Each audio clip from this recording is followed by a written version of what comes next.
Hey everybody, happy Friday, happy Labor Day weekend. I hope you got great plans for the weekend. The weather looks just beautiful. I hope those plans include selling a few homes, writing a few listing contracts. We need to sell some homes and you need to sell some homes. So today's message is taken from the book that I'm reading now, Willpower Doesn't Work. It was one of Rick Jiha's recommended books and it's got some great thoughts in here. So I'm gonna read a couple of paragraphs here that I wanted to share with you. Starts with research has found that when you have a growth mindset, you are far more likely to persist when things aren't going well. You don't look at failures the same way most people do. Rather than as a negative, you will view failures as feedback, something to learn from. Thus, highly committed and invested individuals with a growth mindset are often viewed by others as ridiculous and risk prone. With so much negative feedback and failure, the logical thing to do is quit.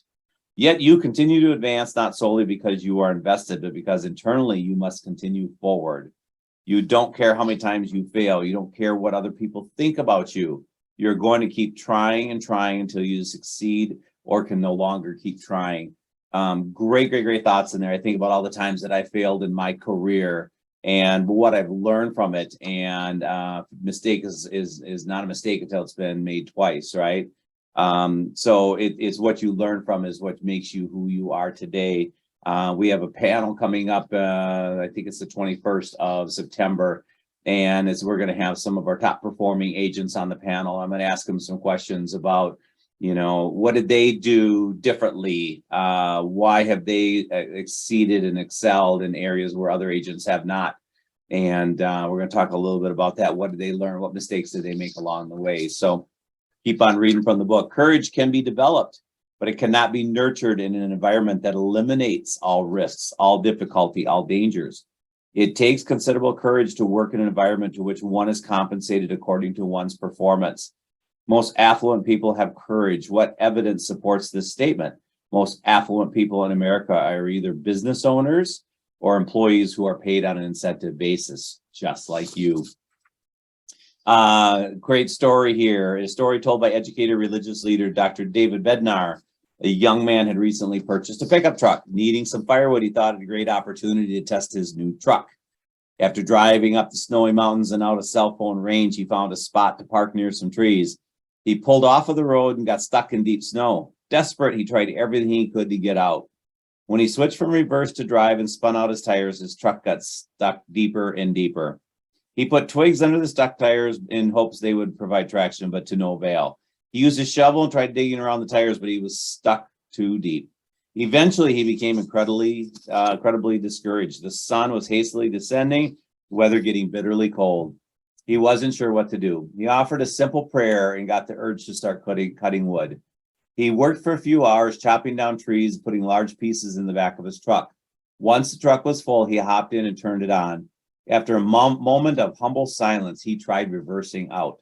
The heavy load of wood provided the needed traction to get out of the snow, to get back onto the road and to move forward. Without the load of wood in his truck, he would have remained stuck. So when are you going to fully jump in? That's my question to you. The moment you jump in with full commitment, you will realize it was much easier than you formulated in your mind. You will begin to adapt, but in order to do so, you'll need faith that you can do this, and you'll need to be a flexible learner. Even still, it will not be smooth sailing, although exposing yourself directly is the fastest and most practical way to learn. It involves far more risk than the traditional and theoretical approaches. You'll have to actually deal with your fears and emotions, which brings us to the next skill you need to master to become an adaptive person. So that's my questions for you. Are you doing the same things you've always done? Are you getting yourself out of the box and doing something differently? Are you getting uncomfortable to make yourself comfortable? For those that are maybe struggling in this shift in the market, I want you to really seriously take a look at yourself and ask yourself a question. Am I doing anything to get myself out of this rut? Am I doing things differently? Am I getting myself uncomfortable? Get out of your box. We talk about the 8 platforms all the time. I sent everybody out an e-webinar about my 8 platforms and only 6 people watched it out of 100 agents. So it goes to tell me that some people are very complacent in their current state and the amount of houses that they're selling, their income levels and stuff like that. So If you're happy with your current income levels, great, good luck, good for you. If you're not happy with it, you need to change, you need to do something different. Adopt the 8 platforms, show up at the classes, ask for help, reach out to me. We'll sit down, we'll do some business coaching and planning together and things like that. So that's my tip of the week. Think about that over this long holiday weekend. And we hope to see you soon. Hope to see a bunch of you at our classes next week. So have a great weekend.